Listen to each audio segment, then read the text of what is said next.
الراحمون يرحمهم الرحمن ارحموا أهل الأرض، أو في الرواية ارحموا من في الأرض يرحمكم من في السماء. Asema Bwana Mtume Muhammad sallallahu alayhi wasallam, arrahimun, wale ambao wana sifa ya kuwahurumia waja wa Allah.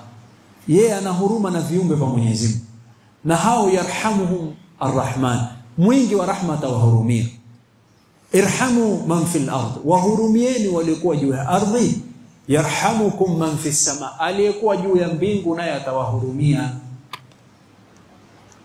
Hasa ulama wakasema, kwa yeyote ambaye anayetafuta rahma za Allah, basi awe na huruma na wale ambao walikuwa juu ya ardhi yake. Si sharti awe Muislamu, bali hakiwa si Muislamu pia, wala si sharti awe mwanadamu, bali hata akiwa ni mnyama mhurumia.